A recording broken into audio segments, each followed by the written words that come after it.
Ẹ káalẹ́, ẹ káàsán, ẹ káàárọ̀. Mo kí gbogbo ọmọ Yorùbá ní tilé toko. Mo kí gbogbo wa pé a kú ọdún, a kú ìyèdún.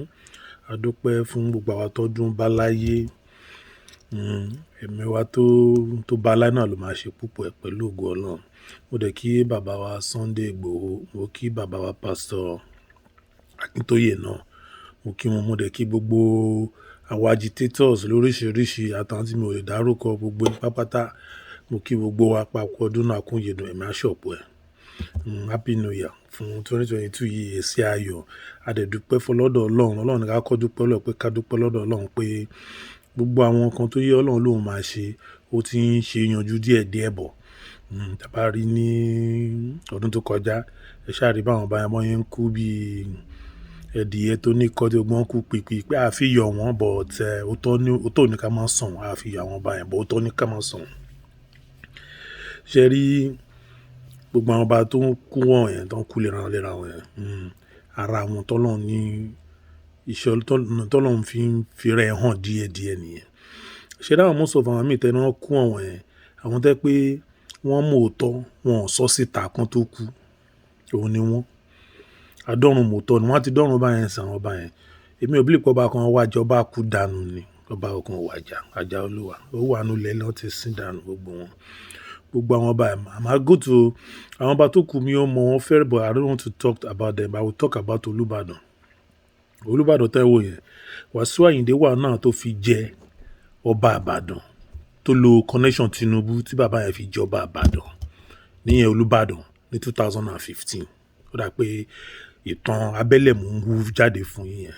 ní Olúbàdàn tó kú yẹn. Wàsíù Àyìndé wà náà tó jẹ́ kó rí ọba yẹn jẹ nìbàdàn through Tinubu because bàbá yẹn ti ṣiṣẹ́ pẹ̀lú Wàsíù Àyìndé rí òní Wàsíù ṣe lẹ́nu lórí bàbá yẹn gan nígbà bàbá yẹn wà on throne. Tó bá sọ fún bàbá yẹn ni bàbá yẹn ṣe final ó tọ́lẹ̀ ń gbọ́ yẹn ẹ lè má like it but it's just the truth. So APC ni bàbá yẹn ọmọ Tinubu ni bàbá yẹn so bàbá yẹn kò sàn Yorùbá rárá kò sàn lẹ Yorùbá ó kú lásán àrùn ara àwọn sáìn tó lọ́ọ́ máa tán fi hàn wá nìyẹn ó kú gbé ni kò ń ṣe kúrè kan lẹ fúnlẹ̀ Yorùbá níyẹn bàbá Olúbàdàn tó kú yẹn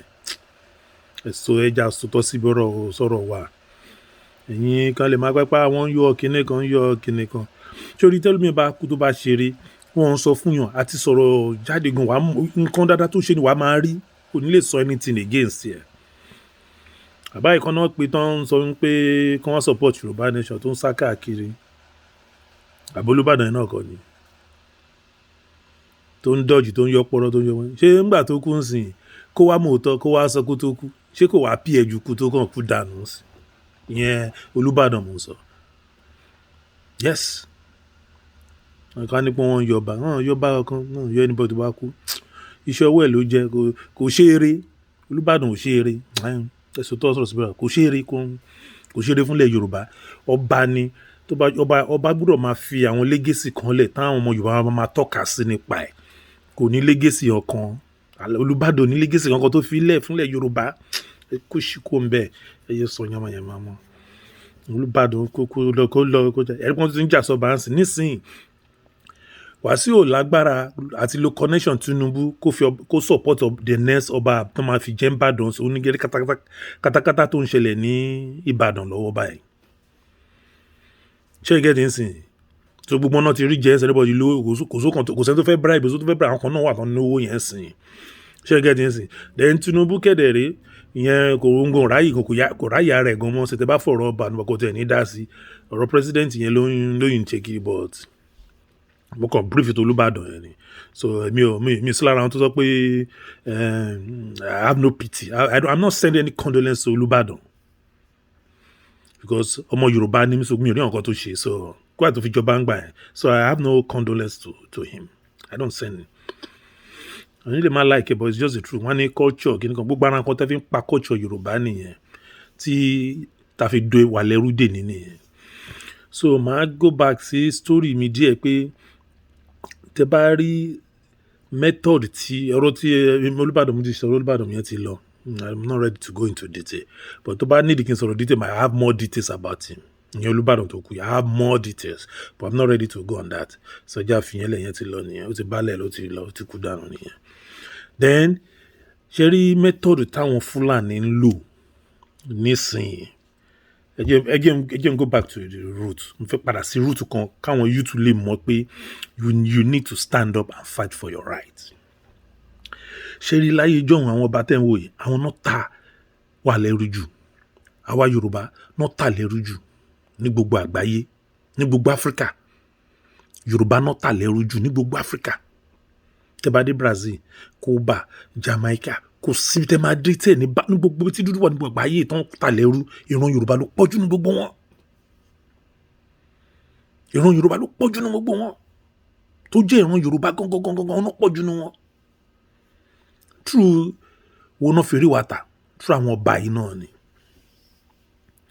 So àwọn ọba ń rìn nígbà yẹn, irú àwọn bàbá Láàfin, gbogbo àwọn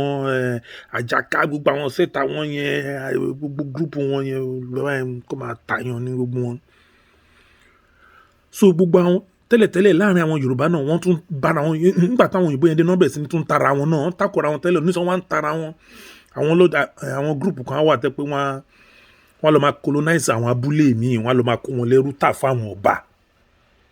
Bó ṣe ń ṣe láyé John mo sọ fún yín. Mo bá àrọ́bá ni o, àrọ́bá sì ni bàbá àtàn. Tí n bá sùn bí mi ìtàn tọ̀dọ̀ mi náà, but I don't want to go into that. That's ibi tẹ́mi ń lọ kọ́ yẹn. Ìtàn bí mi náà ṣe jẹ́ tó máa sọ pé wọ́n ń kí mi ń ṣọmọ Ọ̀yọ́, but mo relate mọ́ Ọ̀yọ́, so mo dẹ̀ mọ̀ tàn Ọ̀yọ́. Ìdílé kan gbọ́n náà lèmi, Fàyàbalẹ̀, wọ́n dẹ̀ tún jẹ́ Ìyálóde. Mo kàn sọ fún yín, mo já wá from nowhere. So that's not it. Mo ń try pé káwọn YouTube lè mọ̀ pé àwọn ọba yìí ẹ jẹ́ ń lo bí the new method tó ń lò ń sìn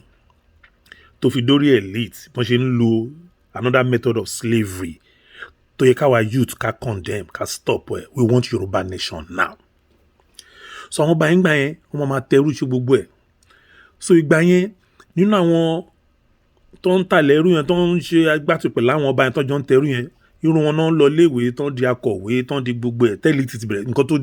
tó bí elite nìyẹn, pé àwọn tó were educated ones tó wà enlightened,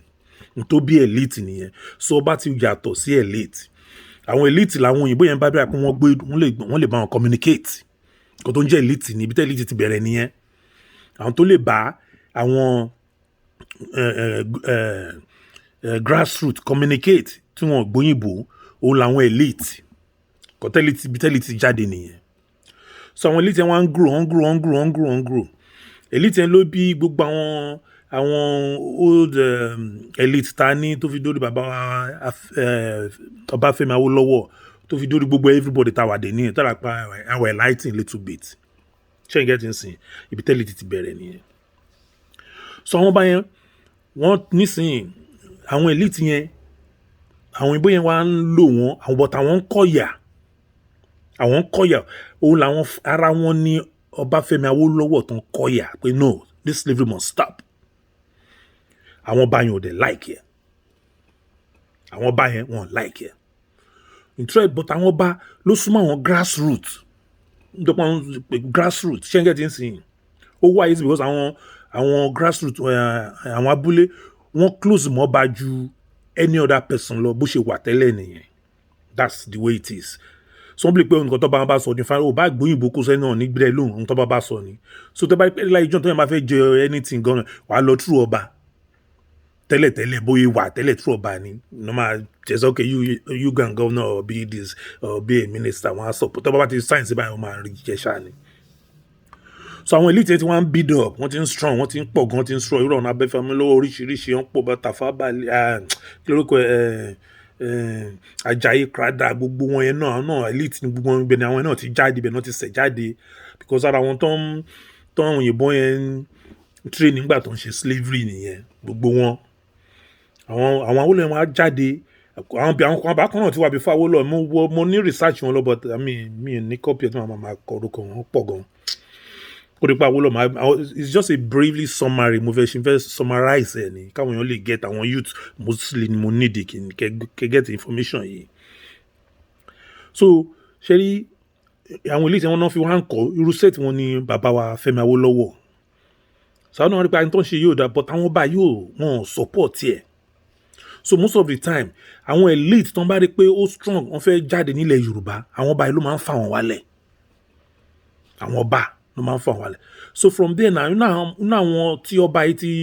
help rí tán ti fi sí position òun làwọn ọba yẹn máa ń lò tán fi ń fà wọ́n lé tó jẹ́ elite gidi wọ́n máa fi ń fà wọ́n lẹ̀ irú ẹ̀ ní Ọbásanjọ́ yìí kọ̀sírò àwọn ẹ̀kọ́ tó jọ àmì ni ọba sáìn wọn fún lẹ́tà tó fi lọ sí NDA ní irú wọn yẹn bọ́yìn ṣe nìyẹn láyé ìjọ yẹn ṣe ń gẹ́tì sí but ọ̀rọ̀ Ọbásanjọ́ mo ti sọ̀rọ̀ but I'm not going máa kò sí bẹ́ẹ̀ fẹ́ sọ̀rọ̀ ilẹ̀ Yorùbá tẹ̀ ní dárúkọ ẹ̀ that's the main problem kò ní pé àfẹ́ sọ̀rọ̀ bá mi fẹ́ sọ̀rọ̀ but kò bẹ́ẹ̀ fẹ́ ṣe ọ̀rọ̀ ilẹ̀ Yorùbá kẹ́ má dárúkọ àbá burúkú yẹn so báwọn elite náà ṣe wá bẹ̀rẹ̀ sí ni so àwọn elite yẹn àwọn ọba yẹn ti wá rí pé àwọn elite kan wà tán láìké yamayama tó ń ṣe yẹn àwọn ọba yẹn ṣe wọ́n á tún kó àwọn elite tẹ́ pé àwọn làwọn fi síbẹ̀ wọ́n máa bíra pé wọ́n máa pledge fún wọn bíi loyalist so tó máa ti wà ní any position in the state àbí federal level àwọn elite yẹn náà wọ́n fẹ́ máa lo system táwọn ọba yẹn lò tán fi ń kóyàn lẹ́rú bọ̀ táwọn lè yóò wá pé owó làwọn lè ń kó inú wọn ní Tinubu inú wọn ní gbogbo àwọn rọ́bìṣì tí àwọn ọba yẹn dá lé òun lè bá rí pé connection Tinubu Aláàfin àti Ọ̀jájá onírìṣà Ọ̀jájá àti Aláàfin wọn ò like ara wọn but these two obas wọ́n support the same person jẹjẹ bí sí mo ń jayín sí kẹrí bí elite bọ́n ṣe ń lo báwọn ọba yẹn ṣe lò wọ́n bọ́n yẹn fi loyalty fi àwa ọmọ ilẹ̀ Yorùbá mi tó fi ń ta yín tó fi ń pa wá dànù tó fi ń ta ilẹ̀ wa so àwọn elite ta nísìn elite owó inú ẹ̀ lábẹ́ ní gbogbo àwọn governors àwọn Mímíkò àwọn kí lórúkọ Afẹ́nifẹ́re àwọn elite olè owó làwọn yẹn olè ni wọ́n olè àwọn elite owó olè kọ́ máa jalè Ọbásanjọ́ gbogbo wọn yẹn elite olè ní gbogbo wọn tẹ bá rí nísìn so àwọn bá tó kó wọn síbẹ̀ ó ti ń change nísìn nítorí pé Tinubu change gbogbo system wọn yẹn ó fi ọba jẹ sí gbogbo àwọn ọba tọ́ọ̀gì ní gbogbo Tinubu fi jẹ àwọn tọ́ọ̀gì àwọn olè àwọn criminal ló kó sí di ọba yẹn ibi tó ti ń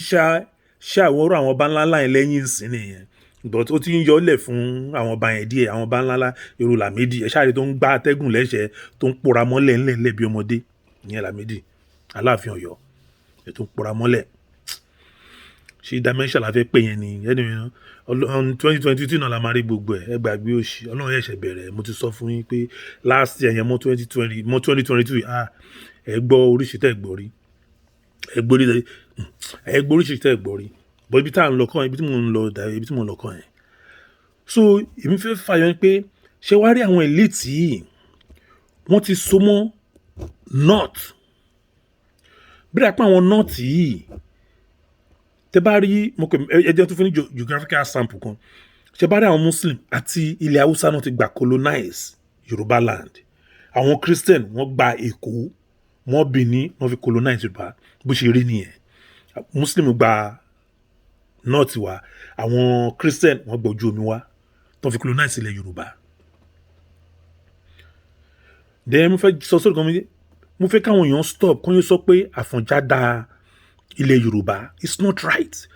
narrative tí àwọn Ọ̀yọ́ empire fẹ́ máa filẹ̀ fún yín nìyẹn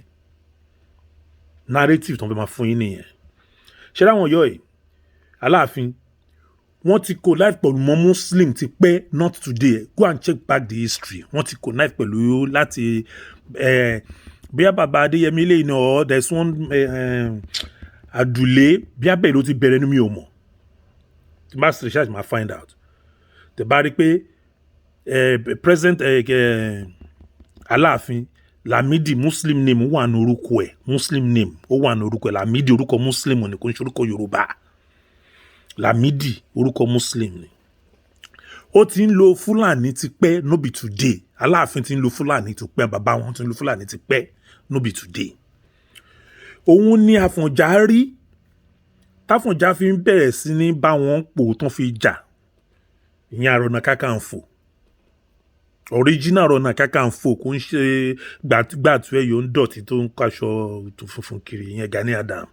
tó ń ṣe yamayama onídọ̀tí oṣù yẹn kò ṣe lọ ní tẹ́ fi máa dárúkọ ẹ̀ very useless guy ìwọ ló ń sọ pé àwọn kan lion àwọn kan dog bóyá ó máa lára kú gbẹ̀yìn ni bóyá hypertension ló máa pa ẹ́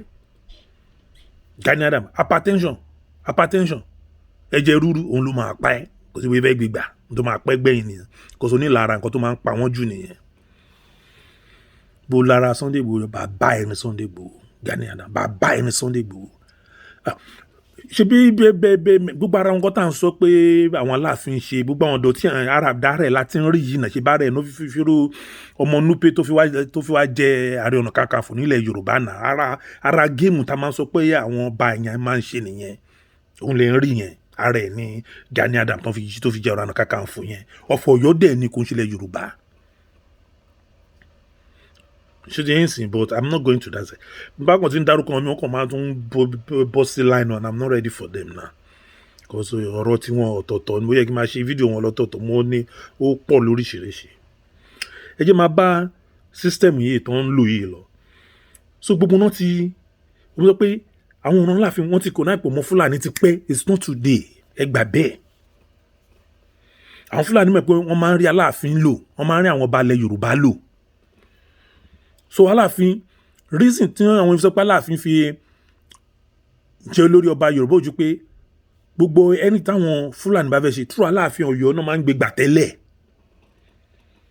nǹkan tó fa ni mo sọ fún yín nìyẹn tọ́wọ́n fi rò pé bóyá Aláàfin ni olórí ọba ilẹ̀ Yorùbá is not Lamidi is not wọ́n bá Fúlàní ṣiṣẹ́ láti ilẹ̀ ni tipẹ́tipẹ́ ìyá gbódógbó mọ̀ nǹkan tí mo ń sọ yìí bí akotopo dẹ̀ náà pé wọ́n mọ̀ nǹkan tí mo sọ yìí òun ló fàjà tí Ààrẹ Ọ̀nà Kakanfò fi ń bá àwọn Aláàfin jà nìyẹn wọ́n á tún fún ní small story kékeré kan tẹ́ bá wo Báṣọ̀run Ìbàdàn tó ń control Ọ̀yọ́ Mèsì tó tún control Aláàfin ìyẹn lóògùn lágbára jù wọ́n lọ ló fi ń control Aláàfin ò lè pàṣẹ kan tí ibà Báṣọ̀run ṣé Báṣọ̀run Gáà ṣé òun ní Báṣọ̀run Gáà ṣàmá mi fẹ́ mi ìsẹ̀mọ́ ni mo ṣe fẹ́ dárúkọ Báṣọ̀run ló fi ń control Ọ̀yọ́ Mèsì ló fi ń control Ọ̀yọ́ ń gbà yẹn ó ń control Báyédé bàbá Aláàfin sí ó ń control ń gbà yẹn bàbá yẹn lóògùn strong gan ara àwọn tó dá slavery dúró nìyẹn lára ló gbà wọ slavery lọ́wọ́ àwọn ọba yẹn òun náà fi pe ní Ìbàdàn ẹ̀bá ọ̀nà ní Ìbàdàn jẹ́ ẹ̀bá ọ̀nà bàbá yẹn jáde nínú àwọn tó ń slave tó oògùn wà lára yẹn Báṣọ̀run ló dìde ló stop àwọn ọba yìí kan ikú ẹrú mọ́ òun lè ṣe rí Ìbàdàn ó tóbi gan because ibẹ̀ náà àwọn èèyàn ń kó gbà ní wọ́n máa lọ kún látòkè rọ ibẹ̀ náà máa ń kó wọn gbà kó tó kún wọn lọ sékòó àgbàna Abẹ́òkúta lọ wọ́n máa kọjá lọ sékòó lọ tà wọ́n sẹ́rú òun lè ṣe rí Ìbàdàn bí ibi ecomoc town Ìbàdàn kò tí ibi tí Ìbàdàn ti jẹ wá nìyẹn bàbá Báṣọ̀run ló gbà wọn slavery lẹ̀ lọ́wọ́ àwọn ọba tẹ̀ ń wò yìí táwọn Olúbàdàn yìí ń sọ wá ń débẹ̀ tó wá ń boyè yẹn jẹ́ tí ẹ̀rí pé Gani Adams ó mọ̀ tán tí mò ń sọ yìí ló ṣe sáré lọ gbé ibà sí orúkọ ẹ̀ Báṣọ̀run ló lo orí ẹni tó bá jẹ́ Báṣọ̀run ló máa ń gbé ibà sí kò síbi kan náà ti máa gbọ́ ibà Ààrẹ Ọ̀nà Kakanfò kò ṣẹlẹ̀ rí ó mọ̀ pé yẹn lágbára ju ó yìí máa rúlu Aláàfin ntí ò yá Aláàfin nìyẹn òun ló ṣe sáré fi ibà kún orúkọ ẹ̀ a máa ran yín létí tó bá yá kò tí ì yá ni ó yin rìn ni tóun lágbára jọba mi lọ kò tí ì yá ni ó yin rìn yìí ni tẹ̀bẹ́rẹ̀ rí gbogbo àwọn tí Gani Adams kó jọ ń sìn gbogbo àwọn tẹ́ pé wọ́n ti rọ̀ lóyè gbogbo àwọn tó ń rí ṣe mọ́ ní the government gbogbo àwọn tó ń rí ṣe gan ní tó ti jà fún oyè rí tó ń rí jẹ tó ń rí ṣe tó ń àwọn làwọn Gani tẹ́bẹ́rẹ̀ gbogbo àwọn kákọ̀ tó máa ń kó tó máa ń kọ́ṣọ́ tó máa ń kọ́ran gé tó máa kó lẹ́kọ̀ọ́ orí burúkú sọ gbogbo yẹn tó ń tẹ̀lé Gani gbogbo wọn level gbogbo wọn nìyẹn àwọn tó ń know them kò sẹ́ni tó mọ̀ wọn tẹ́lẹ̀ mo lè máa dárúkọ pọ̀ gan tí mo mọ̀ ní wọn tẹ́ pé wọ́n ti jajaja kan jo ìwọ̀n òróyè jẹ ìsinmi náà ṣe ń lé mọ́ Gani Adams lẹ́yìn tó fẹ́ máa ṣe pé kíní ìyẹn kọ́ ni mo sọ gbọ́dọ̀ Gani Adams mo fẹ́ sọ I'm not interested in that guy it's just one nuisance then so system yẹn mo fẹ́ máa sọ báwọn ọba yẹn ṣe bẹ̀rẹ̀ pé kẹ́ bá mi pè ní kọ́ ni wọ́n ti ń lu àwọn ọba yẹn ti ń lu Fúlàní against wa so method yẹn làwọn elite yẹn wá rí ń sìn làwọn elite tẹ́ pé ọba ló fi wọn connection ọba náà fi débi tán dé gbogbo àwọn most àwọn elite wọ́n tẹ̀ ń wò yẹn ọba ló fi wọn síbẹ̀ kò ń ṣe àwọn colony master àwọn tí colony master train nígbà tó ń colonize tó ń train tó ń gbòyìnbó àwọn èèyàn ò ṣe irú wọn ní Awólọ́wọ̀ tó ń mọ̀ nípa ẹ̀ tó ń lọ tó ń fight against àwọn èèyàn set àwọn èèyàn ò gbà ṣé dáwọn anything after then lẹ́yìn àwọn Afẹ́nifẹ́re òòyà tí wọ́n ti fi owó ba ayé wọn jẹ́ tó ń bẹ̀rẹ̀ sí ní gbowó bọ́ ìbàbẹ̀ sí ń ba gbogbo ẹ̀jẹ̀ ní wádìí connection ó wá rí pé ọba ẹ̀kígbà tẹ̀sí wọ́n máa gbọ́ba lórí gan gbọ́ba láṣẹ ó ṣe gbogbo ẹ̀ gbọ́ba ṣe nǹkan tí ò dá náà ẹ̀ ní sọ bọ́ nísìnyí the new generation of Yorùbá nation àwọn òfin yẹn mọ̀ sẹ́ aláàkọ́ from A to Z kọ́mọ ká àwọn YouTube mọ̀ pé that mentality tó ń fi sí lórí ẹ̀ it's not right kò right nǹkan tó ń ṣe yẹn it's not right ó lè ní wọ́n ẹ jẹ́ máa bá lọ dé rẹ̀ ṣé n get in sin so àwọn elite yẹn ṣe mọ́tò náà wá ṣe àná wọn súnmọ́ Fúlàní ìbẹ̀lẹ̀ after ìbẹ̀lẹ̀ àwọn Tinubu ti jáde ara àwọn elite gbogbo wọn yàmẹ̀ Mímíkò gbogbo àwọn new governors tó wà ń bẹ̀ ń sin gbogbo wọn pátá àtàwọn tó ti bí náà ti rú bí 10 years ago gbogbo àwọn old governor inú ẹ̀ l'Ọbásanjọ́ náà wà gbogbo wọn yẹn ọ̀nà wa lè mọ̀ Fúlàní ẹ̀pọ̀ òyìnbó ti lọ bọ̀ Fúlàní ò lọ bọ̀ àwọn Fúlàní yẹn gbọ́n wọ́n lo religion wọ́n fi kó wọn lẹ́rú ni mo ti sọ mi Lámídì tẹ̀ ń pa Adéyẹmí Lámídì orúkọ Muslim ni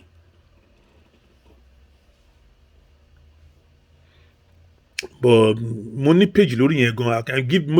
mo lè fún bàbá wa Lámídì bó ṣe bẹ̀ látọ̀rọ̀ míyàn tó fi dé Ọmọlúàbí Òdèdè gbogbo ẹ̀ mo ní sèmi náà ní story ẹ̀ lọ́wọ́ ṣé ìgẹ̀tẹ̀ yìí létà náà tún gbọ́n bá tún gbọ́n lẹ́nu bàbá títí wa àwọn tún sọ bí gbogbo ẹ̀ ṣe jẹ́ pẹ̀lú Ọ̀yọ́ yẹn so méthode tó ń lò nìyẹn so méthode yẹn ni àwọn elite sìn wọ́n á ń lò àwọn á ń lo wọ́n á ṣe ra ẹ̀lẹ́sà wọ́n á lo traditional way yẹn wọ́n á fi màgòmágó àwọn òyìnbó wọ́n fi ń rú everybody lójú jẹ òun náà fi ta gbogbo property ilẹ̀ Yorùbá àwọn ọba díẹ̀ náà carry along àwọn ọba ìlàrú Lámídì wọ́n carry along Onírìṣà yẹn wọ́n ti ń carry ọba tó kú tẹ́lẹ̀ wọ́n ti ń carry máa yẹn along before Onírìṣà but the man doesn't agree with everything máa yẹn bàbá yẹn ò gbà Síjúadé he has his own Síjúadé náà ní his own but oh you stand Síjúadé stand kò dàbí Ọjájá tó jẹ yìí ìyẹn ti kan I don't want to hear anything about that man ṣé n get in so ọmọ gbogbo ilẹ̀ Yorùbá especially Ọbásanjọ́ pẹ̀lú àwọn kan náà wà ń bẹ́ẹ̀ tó ń jẹ́ ń díẹ̀ kò sí Ọbásanjọ́ tó ń jẹ́ ń díẹ̀ gan tẹ́ mọ́ tó ń jẹ́ ń díẹ̀ Aláàfin jẹ́ ń díẹ̀ o so géèmù yẹn ti fẹ́ máa yí wọn sí àwọn elite ti wá ní more power ju àwọn ọba lọ ní north so àwọn ẹni táwọn elite yẹn bá sọ làwọn ọba yẹn gan máa follow tẹ́lẹ̀ lọ́ba ló ń pàṣẹ fún elite nísìnyí elite ló ń pàṣẹ fún ọba bó ṣe rí ń sin nìyẹn o kò tó ń ṣẹlẹ̀ mọ́ sọ fún yín nìyẹn gbélé tó Ọjájá ń lọ kínní yẹn bó ṣe ń lọ Àbújá ń gbà yẹn tó ń lọ ó ń tà wá dànù ni ó ní pẹ̀lú gbogbo ilẹ̀ Ifẹ̀ tọkàn wa gbogbo dùbẹ̀ lọ yá Síjúadé mọ̀ pé lẹ́yìn ó ní gold nígbà tó wọn kò gbà kan fọwọ́ kàn tó gba àwọn ilẹ̀ tí Síjúadé preserve ó lọ Ọjájá ti ṣí gbogbo ẹ̀ lójú ńsìn but because of greediness I'm coming to that time but kò tí ì yá ni ọ̀rọ̀ yẹn ò tí ì tó sọ but mẹ́pọ̀ lọ́n ń dájọ́ lọ́wọ́ ìdájọ́ yẹn ló máa hàn síta ju ṣèbí dè lágún níwìn ni láyé ń gbọ́ àti akọ̀ ń gbọ́ ó yìí nǹkan tóní ó máa rọ ìṣòro tẹ́pẹ́ tí á di tẹ́pẹ́ àtàkùn. so àwọn elite ń sìn àwọn náà ń tà wá nínú ọ̀nà Ọbásanjọ́ Tinubu àǹkó wọn pọ̀ àtàwọn Afẹ́nifẹ́re àwọn elite kan wà tẹ́ máa rí tó máa ń sóyìnbó ìranù ní orí TV they are lawyer this tó máa ń sọ̀rọ̀ yẹn ó lé níwọ̀n táwọn náà fi ń pa wá lẹ̀ Yorùbá ló pọ̀ jù tó fi ń pa ló pọ̀ jù gbogbo náà ní shares ń bẹ o sínú Dangote mo ti sọ fún Ọbásanjọ́ lórí Dangote mo ti sọ fún yín pẹ̀lú àwọn elite wa pẹ̀lú àwọn Fúlàní wọ́n ti ta ogbólẹ̀ Yorùbá ara àlẹ́ ń rí tí Sanwó-Olú tó ń sọ fún Sanwó-Olú pé ó ò lè pàṣẹ àwọn làwọn làṣẹ lọ́wọ́ ibi tẹ́bí mi fẹ́ káwọn YouTube the point yẹ mú kẹ́rin pé Yorùbá ti tán ẹ̀yin YouTube gbọ́dọ̀ dìde àwọn eléyìí àwọn afọ́jú elite làwọn eléyìí àwọn eléyìí ò rí iná rárá àwọn ọba tó wà ń bẹ̀rẹ̀ sí ọba jákujàku ní gbogbo wọn àwọn kan wà tó dáná àwọn ọba yẹn padà ṣe gbọ́ irú ọba Síkírù Adétọ̀nà tó ní ọba yẹn mọ́ ṣàbùjálẹ̀ náà Àwùjalẹ̀ ṣọ́nà ni Àwùjalẹ̀ bàbá àánú àmà respect yín títí láéláé ni then ọba Ìlá tó náà kọ́ àmà respect yín fún láéláé náà ni then ọba tó kù tẹ́lẹ̀ mú there is one young ọba náà tó dìde àwọn bíi mẹ́ta wà tí mo mọ̀ mí kan ní morúkọ sórí ni tí mo mọ̀ tọ́nà respect ẹni ọba tó bá ti dìde fúnlẹ̀ Yorùbá gbogbo ẹni ọba tó bá ti dìde fúnlẹ̀ Yorùbá I will respect you sir kábíyèsí kábíyèsí kábíyèsí ní Ọlọ́run ní ọba àkọ́kọ́ bó tẹ̀yìn lọ́lọ́run fi ṣe leader bó kò wá ń ṣe àwọn bàbá àgbàyà àtàwọn ọmọ kéékèèké àwọn ọba tọ́ọ̀gì tí Tinubu kó jọ tó pọ̀ bẹ́ẹ̀rẹ̀ yẹn fún political purpose àwọn ọba yamayama irú bọ̀bọ̀ ọba Ẹlẹ́gùṣì yẹn náà gbogbo gúrùpù wọn pátá then àtàwọn kan wà tí máa ń sọ̀rọ̀ kó máa bẹ́ síra wọn ni jẹ́jẹ́ kan máa sọ bó bá ṣe wá látọkùn ni ṣé n gẹ́tì ń sìn mú kò fẹ́ jẹ́ kí ẹni fẹ́ ṣe analysis yẹn kó sound díẹ̀ ni bó ti máa ti dárúkọ àwọn kọ́ba ọkọ̀ máa kàn tún lọ sí gbogbo ìbàjẹ́ tó ti ṣe ni ó ń dá fún mi ń dà version gan so ṣé n gẹ́tì ń sìn so method yẹn so àwọn Fúlàní ẹ̀ ti wá mọ̀ ń sìn àwọn elite wa náà bá dì irú ẹ̀ ní Dangote òun ló gbá front ẹni tó jẹ́ kí Dangote di kó colonize wa dè ní kó jẹ́ kí Fúlàní colonize wa òun lọ Ọbásanjọ́ òun wà ní first grade tó talẹ̀ Yorùbá jù òun àtàwọn ọba Lámídì Aláàfin wà náà tó tà wá gbé tálàfin gbátẹ́gùn lẹ́sẹ̀ yẹn bàbá ẹ̀yìn rẹ̀ á sí ni Aláàfin ẹ̀yìn rẹ̀ á sí ni gbátẹ́gùn tẹ́ ń pòrà mọ́lẹ̀ bí ọmọdé yẹn àwọn onísọ́pọ̀ ọmọdé ni a kó yẹn jẹ bàbá Aláàfin a kó yẹn jẹ the new generation of Yorùbá a kó yẹn jẹ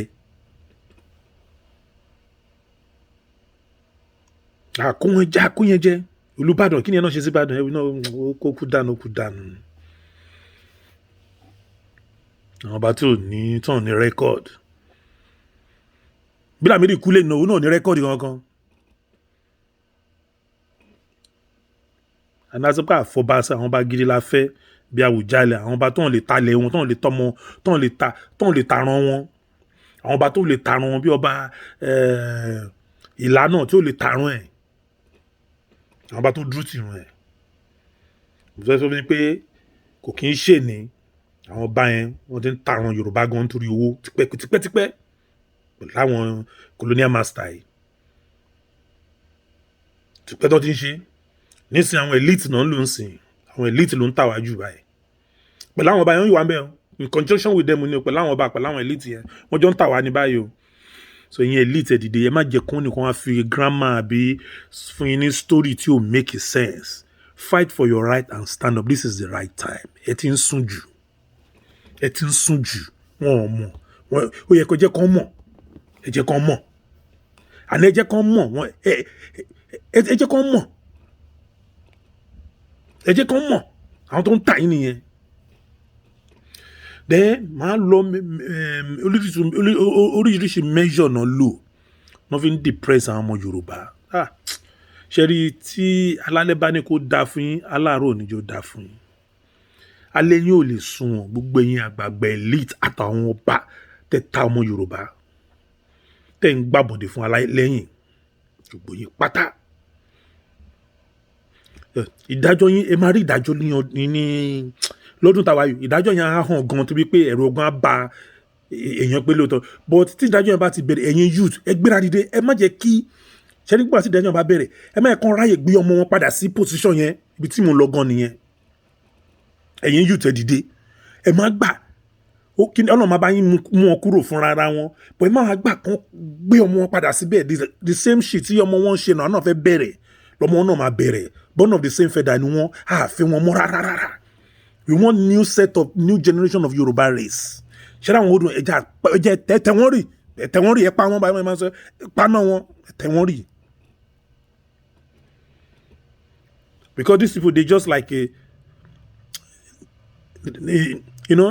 wọ́n dàbí ẹ̀gún ni wọ́n so gé káwọn dànù wọ́n gé káwọn dànù àwọn òràn yín àwọn gan náà wọ́n ń pa yín everyday àwọn gan náà ń gé káyín kò ń ṣe Fúlàní ló ń pa àwọn elite yín ló ń pa yín àtàwọn ọba yìí àwọn náà ń pa yín kò kí ń ṣe àwọn Fúlàní mo ti sọ́rí náà àwọn náà fún ọ ní lùsò bọ́n yẹn máa pa yín ṣerú ẹ̀ ní Fani Káyọ̀dé irú ẹ̀ ní Gani Adam ẹlẹ́nu yamayama yẹn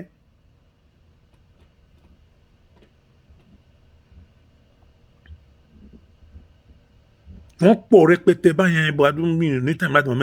mi fẹ́ kí fídíò igun gan ó pọ̀ gan báyẹn mo I have a list of them. Tinubu ọ̀pọ̀ báyẹn ìyẹn tẹ̀lú dọ̀tí jù tọ́ba níyàn ní sẹ́ǹsì rárá Tinubu ò máa lé ọpọlọ rárá Tinubu ò lọ́pọlọ rárá Tinubu lọ́wọ́ tó wáyé sìn àwọn èèyàn wọ́n ti mọ̀ pé kò lè débẹ̀ o wọ́n ti mọ̀ wọ́n fẹ́ jẹ gbogbo ta rẹ̀ wọ́n fẹ́ fa gbogbo ara ẹ̀ ya gbogbo tó kó jẹ báyìí àwọn náà fẹ́ jagbà lára ẹ̀ náà ṣe ń tì í ó mọ̀ pé òun ò lè débẹ̀ wọ́n fẹ́ ti pa wọ́n fẹ́ gba gbogbo wa rẹ̀ Àga Wasiu Ayinde ó wà lára wọn wà gbogbo ẹ̀ náà fẹ́ gbà lára ẹ̀ kó tó mọ̀ pé kò ní pẹ́ kú wọ́n mọ̀ pé Tinubu ò ní pẹ́ kú wọ́n fẹ́ gba gbogbo ta rẹ̀ tó kù ní ó tọ́ mọ̀ sọ gbogbo ọwọ́ ẹ̀ tó kù náà fẹ́ jagbà lára ẹ̀ gbogbo ẹ̀ náà fẹ́ jágbà gbogbo tó ti kó jẹ gbogbo tó ti jí náà fẹ́ jágbà lára Tinubu wọ́n mọ̀ pé òun wà lọ́wọ́ ẹ̀ òun náà ṣe fún Tinubu wọ́n mọ̀ pé kò ní pẹ́ kú wọ́n fẹ́ gbogbo tó fẹ́ jágbà náà fẹ́ jágbà lára ẹ̀ kò tán ṣe fún Tinubu nìyẹn kò tán ṣe fún lọ́wọ́ ẹ̀ wọ́n jẹ́ kó náwó ẹ̀ kó ń já owó yẹn gbà lọ́wọ́ ẹ̀ kó ń fún ní oríṣiríṣi àìdí àgbà wà á débẹ̀ wọ́n ń gba gbogbo wọ́n fẹ́ já wọ́n mọ̀ pé kò lè dé wọ́n mọ̀ pé kò ní pẹ́ kú ọ̀nà èèyàn fi kúrò èèyàn fi kúrò yàn tí ẹni bá fi kúrò yàn pé tọmọdé ó fi kúrò yàn ó dà pé kẹrìyàn tẹ́rí pé eléyìí kò séèyàn gidi lára ẹ̀ kò sáàmì Ọlọ́run lára ẹ̀ kò séèyàn rí lára ẹ̀ kò bàyé jẹ́ ó ti bá oríṣi ẹkún pọ̀ lọ́wọ́ ẹ̀ ẹ̀jẹ̀ pọ̀ lọ́wọ́ ẹ̀ ẹ̀wá ní pọ́n tó máa fi àwọn fi kúrè ohun tó ti fọwọ́ ara ẹ̀ ṣe ní kúrúurùn lára ẹ̀ ohun tí Tinubu ti ṣe òun ní kú ṣe ń hùn ní gbogbo àyíká ẹ̀ kò kí n ṣe kó bẹ́ẹ̀ ẹnìkan fi kúrò kò ní pẹ́ kú dànù bó ṣe wà yẹn kọ́nfàmù ni wọ́n fi kúrò gbogbo tó ti ṣe ẹ̀jẹ̀ ó ti pọ̀ káàkiri gbogbo surrounding ẹ̀ ṣé gbogbo àwọn MC Olúọmọ gbogbo àwọn Wasiu Ayinde tán ti lò tán ti fi pààyàn táwọn èèyàn ti kú lọ tí gbogbo èèyàn kú lọ ṣé ti EndSARS la fẹ́ sọ ní gbogbo ẹ̀ mọ́ra àti Jídé Sanwó-Olú gbogbo àwọn tó kó jọ gbogbo àwọn gọ́vnà ẹ̀sẹ̀ òun ló kó wọn síbẹ̀ òun ni àwọn gọ́vnà ni ò tí ì pààyàn rí inú wọn èwo ni ẹjọ́ tọ́ èwo ni ò tí ì lo pàtì èèyàn máa fi ṣáájú nu gbogbo wọn ẹ wá ní pé ikú ò ní rùn nítòsí ẹ ó di dandan náà ó dé lọ tí wọn bá so ibẹ̀ yẹn ìtòsí bí tó ti sùn yẹn á rùn bó ṣe rí nìyẹn gbẹgbẹ́ ẹnìkan fi kúrò ẹnìkan tó bá jẹ gbì ló máa kú gbì bó ṣe rí nìyẹn but that's not that mi tí ìráyè tí ẹ ń sìn tí Tinubu torí tí mo kàn fẹ́ sọ pé káwọn youth wake up pé method tán fi ń enslave wa wọ́n ti ń change àwọn elite ló enslave wa ń sìn pẹ̀lú àwọn ọba yẹn but àwọn elite yẹn ló ń lo àwọn Haúsá jù ń sìn irú ẹ̀ ni bọ̀bọ̀ Lamido former governor of Central Bank yẹn bọ̀bọ̀ yẹn náà yìí máa fà jáde at the end ẹ̀yìn máa wọ̀run wọ́n yìí ń play bó ṣé gbogbo tó ń ṣe yìí wọ́n ti mọ Yorùbá mú but gbogbo game tó ń play yìí Ọbásanjọ́ ló fà Fúlàní ní tìpù yẹn o òun ló ń tìpù àwọn Fúlàní yẹn ṣe tó ń gbé Ọ̀ṣínbàjò jáde tó ń gbé Tinubu Bello náà wà ń bẹ̀ o gbogbo ẹ̀ ṣe yan ẹ̀rí Lamido náà yìí máa fà jáde wọ́n máa wá bọ́n yìí máa gbé jáde Ọbásanjọ́ náà tẹ bọ́tìn pé kán gbé Ìbíkúnlé sí gbogbo ẹ̀ mọ́ra wọn ṣe yamayama ẹ wá wo mú kọ́ fẹ́ fi wé ẹ̀yìn yóò tẹ wòran àwa la ní gbogbo nǹkan táwọn Haúsá yìí ń lò àtún lọ nǹkan wa a máa lọ bá wọn pé ká tó lò ó abẹ́rẹ́ náà ẹbí táwọn elite yìí àwọn Ọbásanjọ́ àwọn bọ̀bọ́ọ̀fù àtàwọn gọ́vnà olórí burúkú àtàwọn ọba àyè oníjẹkújẹ ẹ̀wù tán kó wa sí tí wọ́n dé àwọn ọmọ aláṣọ àwa ń wèkìsà àwa ń tọrọ ẹ̀wà ní ká máa pè wọ́n bàbá kò ní dá fún gbogbo yín kò ní dá fún gbogbo yín ó bà yàrá ìyá gbogbo yín bàbá òfò yẹn ẹ̀ta yẹn ọba àdánù kò ní dá fún yàrá ìyá gbogbo yín tẹ́ ẹ̀ support kí Yorùbá dá dúró kò ní dá fún yàrá ìyá bàbá gbogbo yín tó jẹ́ pé inú oko ẹrú lẹ́fẹ́ kílẹ̀ Yorùbá wà kò ní dá fún yàrá ìyá bàbá gbọ́ kò ní dá fún ìran yín gbogbo ìran yín hàn ní rí ṣe àdúrà mò ń ṣe fún yín ẹ wá múlẹ̀ Yorùbá ẹ wá bà gbogbo ẹ̀ jẹ́ kò wá sí culture mọ́ gbogbo ọmọ ya ṣẹ́wó gbogbo ọmọ yóò ní drug kalẹ̀ ẹ wá ní ká máa respect ọba kò ní dá fún yàrá yọ ọba kankan ní gbogbo yín àfàwọn ọba tó dúró fúnlẹ̀ Yorùbá nìkan gbogbo yẹn bá tó kọ ẹ alátẹnujẹ ẹ jẹ́ sọ fún yín Akínolú ọba Èkó tí ò bá kà tán wàhálà ojú ẹ̀ méjèèjì máa fọ́ ọba Akínolú tí ò bá kà kíní ẹ̀ tán iṣẹ́ tán jẹ́ fún ẹ tó bá kà tán ojú ẹ̀ méjèèjì máa fọ́ tó bá dárúkọ àwọn ọba tó èmi pé Lámídì wà náà tó máa gbowó Lámídì máa wà nù wọn Lámídì ó láìkó owó kú ó máa wà nù wọn Aláàfin ó máa wà nù wọn tí ò bá sọ ọba Akínolú ojú ẹ̀ méjèèjì ẹ̀ máa fọ́ ni ojú ẹ̀ méjèèjì tó rí náà dáadáa ó máa fọ́ dànù ni gbogbo ètò tán máa ní kó ṣe kò ní jẹ́ kò ní ṣe fẹ́ Ọlọ́run ní foríjì ẹ̀ ohun tí tó bá sọ délẹ̀ tán kí àwọn ọmọ Yorùbá gbọ́kànlẹ̀ ká mọ àwọn ọba tó gbà àtàwọn ọba tí ó gbà ká mọ gbogbo wọn kó yá sọ ìbọ́sọ̀ wọlé olóòpówó yẹn tó bá sọ ó ní rọrùn wọ̀ àwọn ọmọ ẹgbẹ́ ò ní ráyé ṣe àbí ọba Akínolú àwọn ọmọ ò ní ráyé ṣe tó bá jẹ́wọ́ gbogbo àwọn ọba tó dalẹ̀ ọmọ ilẹ̀ Yorùbá tó bá jẹ́ wọn ọmọ tí ẹgbẹ́ ò ní ráyé ṣe bó kú pẹ̀lú ẹ̀ tó sọ́kù tó kú ò ní ráyé ṣe ọ̀run ò ní sí fún ẹ kò ní sí fún àwọn ọmọ ẹ tó wà nílẹ̀ because gbogbo ilẹ̀ ta ẹran ilẹ̀ Yorùbá Akínolú ó dẹ̀ mọ̀ púpọ̀ gan-an bọ̀ púpọ̀ tó mọ̀ yẹn tó bá sọ akóbẹ̀ because ẹjọ́ dí ni pẹ̀lú Tinubu ó níbi tẹ́jọ́ dí sí o òjé yẹn díẹ̀ wà lọ́wọ́ mi mò ń ká lọ́wọ́ ni mi tí ì ká tán ọba Akínolú if you don't confess fully completely ò ní rọrùn wọ̀ pásítọ̀ bá sọ pé o ti confess tán confess o ti confess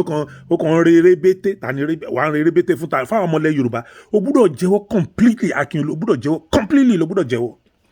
tó o bá jẹ́wọ́ ojú ẹ̀ méjì tó ń ṣe padà ó máa fọ́ pátápátá ẹ̀ náà Ọlọ́run máa fọ́ máa di o ní kú wàá dẹ̀ máa rùn tó o bá ṣọ́ra Akínolú o correct mo sọ fún ẹ yẹn wọ́n ní jíṣẹ́ èmi ò ń ṣe òjíṣẹ́ Ọlọ́run mo ní wọ́n ní jíṣẹ́ ọdún I don't want to say too much it's díẹ̀ ni ṣé mo sọ pé oyin rìn wọ̀n àyè máa gbọ́ yàtì gan lónìí mo sọ pé tẹ́nìkan bá kú mo ti sọnù fídíò kan tẹ́lẹ̀ rí mo pé tẹ́nìbọ̀dé tẹ́ bá gbọ́ kẹ́ni wọn pé ẹ má bá kárò n tó jẹ́ ló pàjáde ẹ má bá kárò ẹ má bá kẹ́dùn àmọ́ ẹ má ń sọ n tó jẹ́ ló bá ẹ má bá wọn kẹ́dùn rárá.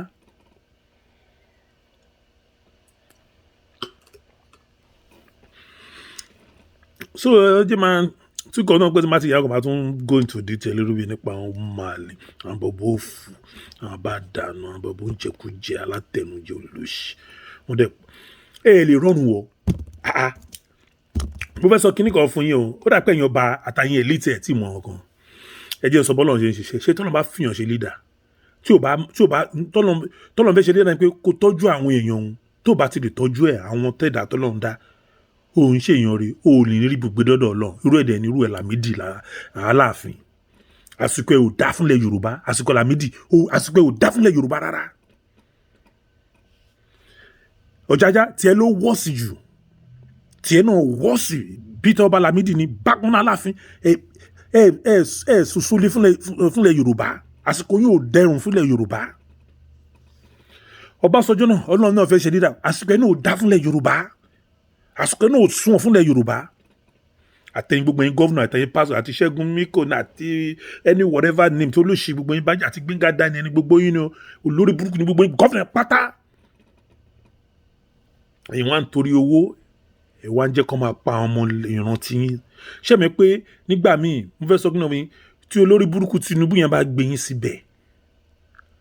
ìgbà míì ẹ máa ń sọ pé Ọlọ́run kọ́ nígbà míì o èṣù ni o. ẹni tí èṣù bá gbé síbẹ̀ tó bá wà ń bẹ̀ kó lè ṣe nǹkan rí náà kó lè kò ní sí impact nípa ẹ̀ because Ọlọ́run kọ́ ló fi síbẹ̀. Tinubu èèyàn lásán ló rán wọn síbẹ̀. kọ́tẹ́ táwọn people yóò fi lè perform nìyẹn. most of all these governors senator gbogbo they can't perform. kọ́dẹ̀ Ọlọ́run kọ́ ló fi wọ́n síbẹ̀. ẹ má máa sọ pé Ọlọ́run ló fi wọ́n síbẹ̀ Ọlọ́run kọ́ ẹ lè máa ní Yorùbá gbọ́dọ̀ ṣọ́ra pẹ̀lú àwọn nǹkan tó máa ń sọ ń padà pé tọ́lọ́run máa fi síbẹ̀ ọkàn ló àwọn kan wà tọ́lọ́run máa gbé dìde from nowhere tó kàn máa dédé wọ ọbẹ̀. tọ́lọ́run bá lù ẹ́ tó bá rò pé òun lọ àwa yọ ẹ kúrò irú ẹ̀ l'Ọbásanjọ́. yes irú ẹ̀ l'Ọbásanjọ́. Ọlọ́run gbé síbẹ̀ kó fi tún Ọlọ́run gbé kúrò Ọlọ́run ti yọ kúrò báyìí sí Ọlọ́run ti yọ kúrò kò sáà ní mìkan lára Ọbásanjọ́ bó ṣe wà yẹn. pa ikọ̀ ló wà kò sí ọ̀kan bòun náà mọ̀ iná ń jó bó ṣe wà yẹn. aṣọ la rí ẹgbẹ́ kò sí lọ Ọbásanjọ́ àbáwèrè. ṣé n kéde ń sìn bí Ọlọ́run ṣe ń ṣiṣẹ́ nìyẹn kẹ má rò pé bóyá gbogbo nǹkan ni Ọlọ́run ló fi síbẹ̀ fi sílẹ̀ ń bẹ̀ Ọlọ́run kọ́ ló fi síbẹ̀ èṣù ni tẹ́ bá fi lẹ̀ ń bẹ̀ kò ní perform kò ní ní impact kò tó ń ṣẹlẹ̀ sáwọn ọba yẹn nìyẹn. kọ́ lọ wo dáadáa Lámídì gan kẹ́hìn òǹkọ́lẹ̀ kó wà nù tróònù tó wà yẹn ọba Lámídì Aláàfin òǹkọ́lẹ̀ kó wà ń bẹ̀ ọba Lámídì kọ́lẹ̀ kó wà ń bẹ̀ ṣé yẹn lè fẹ́ gbọ́ ká sòtọ̀ bẹ̀ fún ọba Lámídì 70s tó fi jẹ́ òǹkọ́lẹ̀ kó wà ń bẹ̀ 70s òjòrò náà fi yọ Lámídì fi wọ bẹ̀. àwọn ibi àwọn sọ pé gbogbo nǹkan ti wọ́ nígbà táwọn ẹlẹ́sìn àbáyé náà gbogbo wọn tó ti ń jẹjẹkújẹ tó ti ń jẹ mùdùmùdù tó ti ń fún wọn lówó tó ti ń fún wọn lórí wọn máa tẹ́fà arọ tí fà bá sọ kọ́nà máa sọ gbogbo wọn ti gba owó yíká. yíyẹ ló ń jẹ wádìí sìn nínú gbogbo àwọn ọba tí Tinubu ló gbádùn gbogbo tó bá ti Tinubu àlọ́ náà kọ́ ló fi àwọn ọba yẹn síbẹ̀. Ọlọ́run kọ́ ẹ má máa sọ pé Ọlọ́run gbé síbẹ̀ Ọlọ́run gbé síbẹ̀ Ọlọ́run gbé síbẹ̀. Don't fool yourself. èèyàn gbé síbẹ̀ tí wọ́n gbá wọn bá yẹn síbẹ̀ kó lè rí wọn lò fún political purpose òun dẹni purpose wọn dẹ̀ ń serve ń sìn. òun lọ Jájá ń serve òun l'Aláàfin ń serve òun ní gbogbo wọn gbogbo àwọn bá tó kéréje tán kó bi 300 tán kóra wọn jọ pẹ̀lú fìlà buy one and get 3 fún ìgbọ́n rù kiri. ẹni sọ gbogbo ti lọ́pàá ẹ̀ṣẹ́ àdígà náà dàm náà yẹn náà ti lọ Alibaba ó ti lọ ṣá agbádá white jọ ń bẹ̀.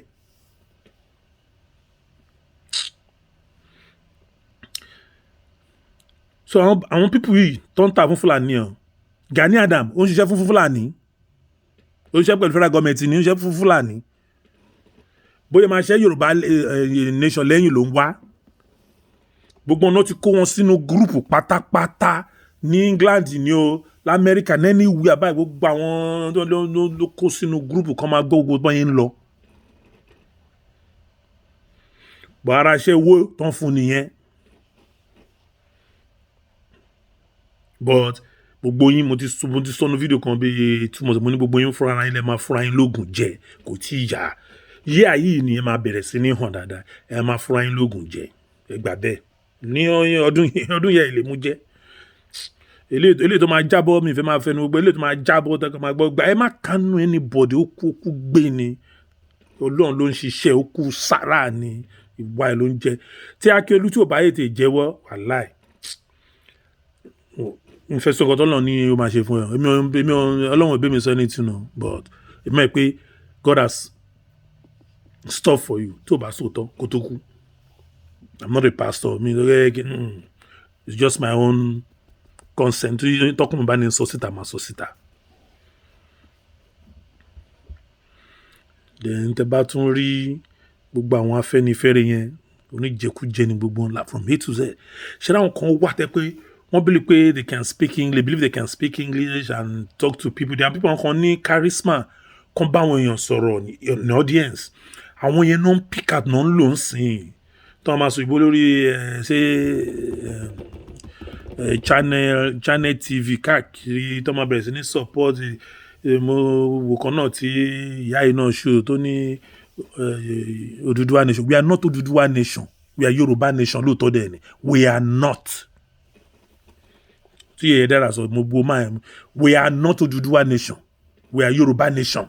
mi ì ṣe ọmọ Odùduwà rárá, ọmọ Yorùbá ni mí.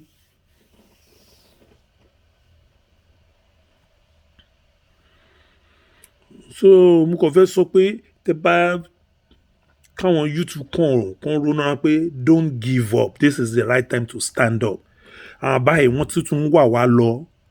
another slavery, wọ́n tún ti ń wà wá lọ, wọ́n ti ta ogbó lẹ̀ tán, wọ́n fẹ́ káṣírí wọn tú ní báyìí. Ọbásanjọ́ is number 1. mo ti sọ fún yín, wọ́n ti ta ogbó lẹ̀ yọ. ṣé ní gbogbo lẹ̀ tó wà ní Yorùbá yẹn lọ wo dáadáa. Go to Tampa and go and find out most of this land they are giving to Dangote already. gbogbo àwọn ilẹ̀ yẹn Dangote ti ra gbogbo ẹ̀ lọ síbi Ifẹ̀ tọ́nà Dangote ilẹ̀ tọ́nà wà níbi Ifẹ̀ Dangote ti ra gbogbo bẹ̀ ibi tó bá wọn tí kíní gbogbo ẹni Dangote ti rà bọ̀kú sí Dangote ló ra àwọn ọba náà ń kó sí lọ́wọ́. ṣé rí pé ilẹ̀ wọn kó fún Fúlàní kó máa slave wa. ṣé rí gbogbo ọmọ Yorùbá wọ́n mọ̀ pàràwọ̀ yín ni yóò tẹ̀ dìde gbà padà wọ́n mọ̀ pàràwọ̀ yín ni. mo ti sọ lórí fídíò mi tó kọjá ibi táwọn bàbá yìí wá gọ̀dé tí wọ́n mọ̀ pé Fúlàní ń lò wọ́n tó ń tà wá lásán yìí tó kàn ń wé sí láìfọ àwọn ọmọlẹ̀ Yorùbá dànù ni pé àwọn Fúlàní wọ́n lò wọ́n ni wọ́n lò wọ́n wọn ò dẹ̀ gbọ́n owó jẹ́ kán gbọ́n nítorí máa jẹ òjò gbọ́n ní gbogbo wọn àtọ́ba àti ìjòyè agbègbè wọn bákanbákan àfọ àwọn ọba díẹ̀díẹ̀ o àwọn ọba díẹ̀díẹ̀ ọ̀tẹ́ pé wọn kó gbogbo dọ̀tí yẹn jẹ o àwọn yọ̀ǹgì kan wà tẹ́ pé wọn gbogbo dọ̀tí wọn ò ní sí àwọn baálẹ̀ mí náà gbogbo dọ̀tí yẹn wọn ò fẹ́. ó dàbí ọba àgangan ni tó kàn kú tó ní ẹ̀hún náà tó kú ó náà kú dànù lásán ni ọba àgangan. If you don't say the truth before you die, you don't confess before you die for nothing ni gbàgbé òṣì. ọba yẹn náà die for nothing ni Olúbàdàn náà die for nothing ni ọba tí ò ní impact you die for nothing. ṣé n kẹ́kọ̀ọ́ mọ̀ sọ. so another method of slavery non kó wa lọ so ẹ̀yin youth ẹ dìde ẹ máa gbà ẹ dìde. This is the right time. lóòótọ́ àmọ́ ẹ̀pọ́n àwọn náà kó dín wọlé náà kó gbẹlẹ́ kan fi lè destroy yín. ewu lẹ Yorùbá èdè ni tó bá wà yọ tó bá fi lè sọ̀rọ̀ ẹni tí ní kí wọ́n máa pa ẹ̀ nì ẹ máa mú ìtàn pa ẹ̀ ní underneath tí mi fẹ́ mi tẹ́ pé àwọn èèyàn tí mi ò mọ̀ tẹ́ pé wọ́n sọ pé ilé yìí ó kàn wá spoken lásán ó dẹ̀ pa wọ́n dànù wọ́n fi fún wọn ní òun làwọn èèyàn ṣe lè sọ̀rọ̀ nílẹ̀ Yorùbá. àwọn báyìí ní pẹ̀lú àwọn tọ́ọ̀gì tí Tinubu kó sílẹ̀ jọ ni àwọn MC Olúọmọ gbogbo wọn gúrùpù wọn yẹn. wọ́n bí lè pé another set of security ni wọ́n tó bá follow gúrùpù APC àtàwọn MC Olúọmọ àtàwọn Wasiu Ayinde àti Gani Adam tó bá follow gúrùpù wọn yẹn wàá wà safe nílẹ̀ Yorùbá. wọ́n terrorize, that's the method of terrorize àwọn ọmọ Yorùbá nílẹ̀ Yorùbá. They are not willing to support them but they are forcing them indirectly, they terrorizing them. gbogbo àwọn Gani Adam àwọn ọmọ OPC tán kóra wọn jọ àtàwọn ti MC Olúọmọ ti Gani Adam ọmọ NURT àbúrò orúkọ òṣì tán fún kọ́ ọjà àwọn ọmọ olè group of company tán pera wọn ní NURTW àbíkọ́ náà polówó kan wọn wèrè yẹn tán wọ́n bẹ̀rẹ̀ sí ní pààyàn ẹ̀ wá ní ayé tí yín á dá ayé tí yín gan ò lè dá ẹ̀ ń tanra yín ni gbogbo ẹ̀ máa kú pìbẹ̀ ẹ̀dìyẹ ni. Because as fọlọ́n pé kọ́nà mú yín kúrò ní àdúrà táwọn àgbà ní ọ̀nà dẹ̀mọ̀ tí Ọlọ́run ti ń ṣe ọdún yìí ló máa ṣe gan bẹ́ẹ̀ jẹ́bẹ́ ń bọ̀ lọ́dún yìí ó sọ pé ó máa ṣe bẹ́ẹ̀ fún wa lọ́dún nílẹ̀ Yorùbá ó máa ṣe bẹ́ẹ̀ fún wa. tẹ bá dẹ̀ tún wà àwọn agitators míì tó bá wà ní meeting wọ́n máa ní kíní kan ń ṣe underground àwọn òkó yẹn jẹ́ ọba kan kò ṣe ní ti underground àwọn òwòye àwa kẹ́ni ọkọ fún wa lóye àwa kẹ́ni ọkọ fún wa ní position àwa nìkan kan kó máa sọ kó fún wa ní political post àwọn òwà yẹn gbogbo yín tẹ̀ ń dọ́gbọ́n ẹ̀yin agitators mi wà nù meeting nù yín tẹ́ gbogbo yín báyìí ní wọ́n ń ṣe kí ní lábẹ́lẹ̀ ni ọba kan kò ṣe ọkàn lábẹ́lẹ̀ ẹ má fi yẹn kó anybody jẹ ara àwọn informant ló pọ̀ jù nínú gbogbo àwọn meetings tèmi mọ̀ àwọn informant ló pọ̀ jù wọ́n máa mọ bó ṣe ń lọ máa gbé fún wọn létí ńlé bó ṣe ń lọ nìyẹn. Me are ready for you mo ti sọ fún mi dey range o every time I dey range every time ẹ gbé wá you get it back that's all. pé ilẹ̀ Yorùbá ẹ̀ mo sọ pé tó bá jùlọ ẹ̀ máa kú, so I'm ready to die. I will fight and support this country, this Yoruba nation country by the grace of God. Wọ́n á dẹ̀ gbà ń ṣojú gbogbo àwa tá à agitate ní tọkàntọkàn. Gbogbo ẹni tẹ́ bá agitate nílẹ̀ Yorùbá, ẹ̀yin tẹ́ dẹ̀ spy tó máa ń rán sínú meeting, tẹ́ máa lọ ń fetí kọ́ gbogbo, tẹ́ máa lọ máa kó fún wọn Nàìjíríà, tẹ́ máa lọ sọ fún wọn Nàìjíríà, máa lọ sọ fún àwọn OPs, àwọn Gani Adam group and co yẹn, gbogbo yín ọ̀nà yín ò ní là. Mo fẹ́ kí Ọlọ́run dá sẹ̀ríà fún yín, kó máa dá sẹ̀ríà fún yín látara ọmọ. Ẹ̀yin tẹ́ tẹ̀lé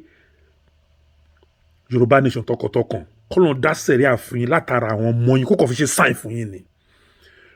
Ẹ̀bẹ̀ tí mo bẹ̀ Ọlọ́run nìyẹn. Bó ṣe ẹni tinú family kọ́lọ́n lò kó fi dá sẹ̀ríà fún yín pé sẹ́ ọ̀dàlẹ̀ ló ń ṣe yìí, kọ́lọ́n fi dá sẹ̀ríà fún yín. Gbogbo ẹ̀yin tán kó sínú tẹ́ ń spy nínú gbogbo meeting káàkiri tán ti ń ṣe Yorùbá nation, tẹ́ ń ṣe gbogbo ẹ̀, kọ́lọ́n fi ẹbí yín, kọ́lọ́n fi ṣàpẹẹrẹ fún yín pé Ọlọ́run bínú sí yín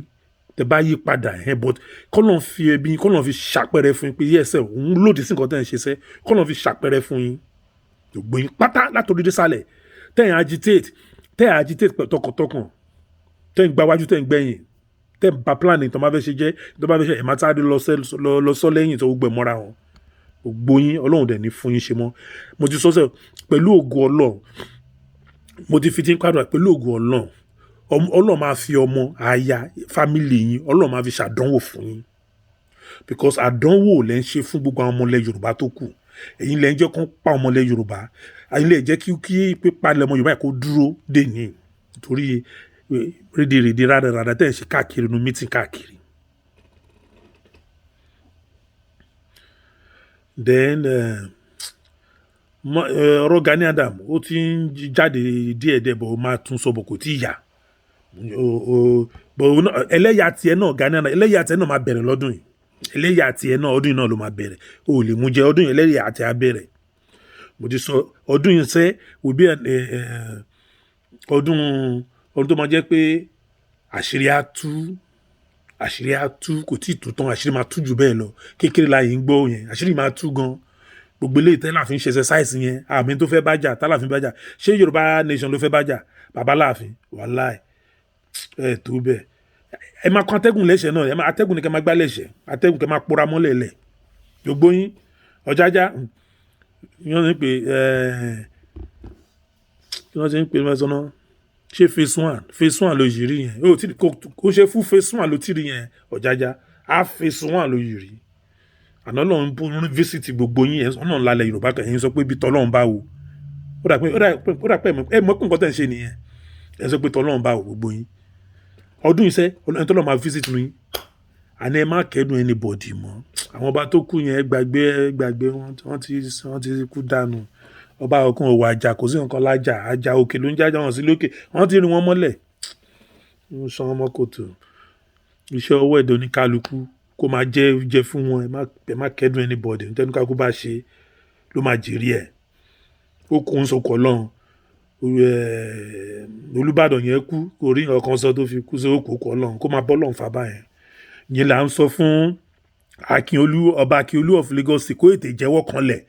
Gbogbo àwọn ọba tó ń gba bribe, tó ń pa Abíọ́lá, kó ètè jẹ́wọ́ gbogbo wọn. Àwa tó bá jẹ́wọ́, àwa máa bẹ Ọlọ́run ló ní ìdáríjì lọ́dọ̀ o. Bọ̀ tọ́lọ́run bá tún gbọ́ kí wá pa. Ìwọ náà bá dáríjà Akínolú o, ó ti jẹ́wọ́ bá dáríjì, àti mọ̀ bí táyà láwọn títà tí ń ta wá lẹ́sẹ̀, àmọ̀ náà rẹ̀ dì, àmọ̀ ìpọ́ bá sọjọ́ wà dáhùn tó ń ta wá lẹ́sẹ̀. Àwọn bàbá yẹn lọ́lọ́run là ń bẹ Ọlọ́run sí ní lọ́wọ́lọ́wọ́ yìí, kọ́lọ́run bá dá sẹ̀ríà fún. Òun ló de Sunday Igboho mọ́ kìnnì. Mo ti sọ ńjọ́ tí ẹ bá wo fídíò mo ṣe 4 months tí mo ti sọ gbé lọ sí kíní gbogbo ẹ̀ ni mo ti gbọ́, náà ti fún mi ní gbogbo iṣẹ́, mo ti sọ sínú fídíò mi rí. Òun ló de Sunday Igboho mọ́lẹ̀ ń bẹ, òun ló ní kó máa fi ilẹ̀, mo ti sọ Ọbásanjọ́ ni kó fi lè wà relevant pẹ̀lú government, mo ti sọ òun dẹ̀ ló ń ṣe lọ́wọ́ dìsìn. But gbogbo relevant tó ń ṣe, ó ń protect gbogbo àwọn secret business tó ti ṣe pẹ̀lú àwọn Fúlàní ni. Ọba wa ní business pẹ̀lú Fúlàní, àwọn elite wa náà business pẹ̀lú Fúlàní, àwọn ilé tó jẹ́ àmì wa náà gbogbo Fúlàní náà bá ṣe business, wọn bọ́mọ ló ń ṣe business. Ẹ wá ń fi yẹn, ẹ ń fi business, ẹ fi ń pa àwọn ọmọlẹ̀ Yorùbá, ẹ wá ní tiyẹn adalẹ̀, ayé yín ò ní dá gbogbo yín. Látòrí ọba, látòrí elite, látòrí anybody ní Afẹ́nifẹ́re, tẹ bá ti dalẹ̀ fún Yorùbá tí yín ò ní dá. Because tó bá jẹ́ bẹ́ẹ̀ ni ẹ kọ́ ọmọ yín síta. ẹ̀kọ́ àwọn ọmọ tí yín ẹ̀kọ́ ọ̀dà sí títì káwọn ọmọ aláìní kan wà ń bọ̀ báwọn náà ṣe wà kán wọnú bẹ̀ kán rí bó ṣe ń rí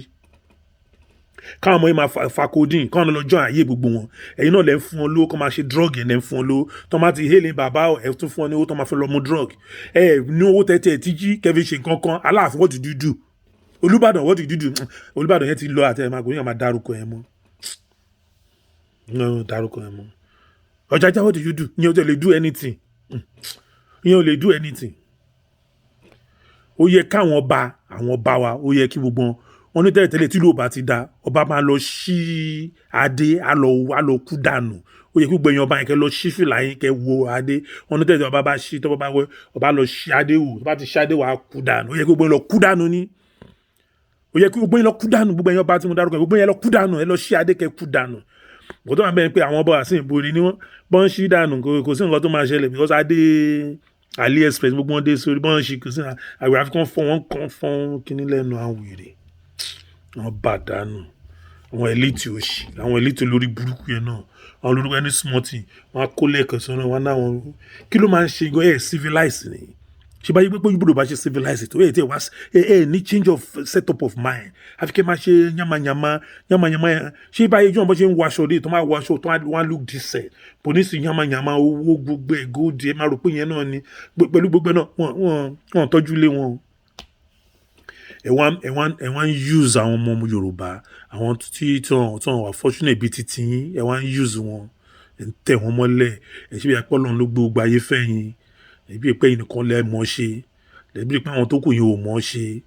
láì mẹ́pẹ́ yìí lẹ́ ń bá kádàrà wọn jẹ́lẹ̀ ẹ̀jẹ̀ kan dìde ilẹ̀ ń tògo mọ́lẹ̀ Yorùbá mọ́lẹ̀ ẹ̀yin ọba ilẹ̀ ń tògo mọ́ Yorùbá mọ́lẹ̀ ẹ̀yin elite ilẹ̀ ń tògo mọ́ Yorùbá mọ́lẹ̀ ẹ̀yin Afẹ́nifẹ́re ilẹ̀ ń tògo mọ́ Yorùbá mọ́lẹ̀ ẹ̀ ń tẹ̀ wọ́n mọ́lẹ̀ ẹ̀ ń ba ayé wọn jẹ́